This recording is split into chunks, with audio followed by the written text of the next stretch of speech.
The stance that we're taking in the immediate is that come the first, grants must be paid.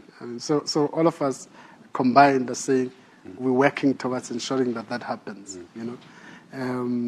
Obviously, beyond that point, a number of things would have to be addressed. But I think at the moment, the immediate focus really is that we must ensure that grants are paid on the first, and whatever that means. And probably tomorrow we'll try to explain a bit more on that. But by and large, I think that's the focus. And on all these things, there are lessons to be learned, obviously. And again, that's beyond tomorrow, that we can start analyzing what went wrong. And I've seen the media commentary on the issue.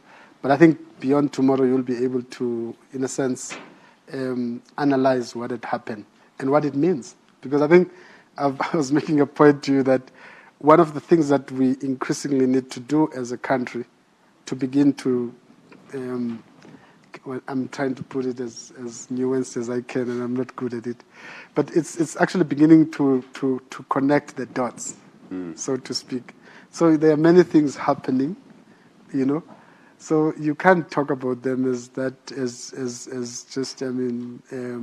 Godan was charged and then withdrawn, and then this thing happened that side, and that happened, and that happened. We need to say, how do they relate? What picture are these things drawing about South Africa at this point in time?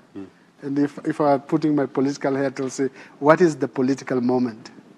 The Deputy Finance Minister said South Africa had achieved remarkable success over the past 2 decades, which had enabled it to navigate social tensions and embark on a path of reconciliation and justice.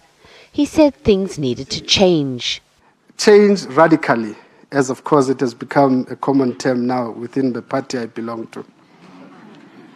The sooner we agree on what must change, and probably go a little bit beyond slogan, and how this change can be facilitated, the better. This is why we are calling for a new consensus. So we can bring certainty to policy, so that we can bring the necessary stability required for business to make long-term investment decisions.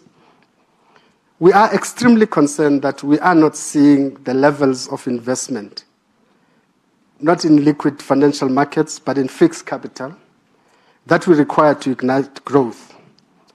So we need to bring certainty to bear, so that everybody knows where we stand as a country. Jonas called on South Africans to defend their democracy by being active citizens. We must stay strong, unite against any assaults on our democratic institutions, but not just unite against them. So that's another problem. It's that when there's an assault, when there's a growing assault on democratic institutions, the other problem is being able to see that democratic institutions are being assaulted. And sometimes we don't see, because many of these things sometimes happen in the dark, away from people seeing them. But I think we need to have a society that is alert to an assault on democratic institutions. He also reiterated his belief that education and training were key to transformation. Hasina Katrada, SABC News, Johannesburg.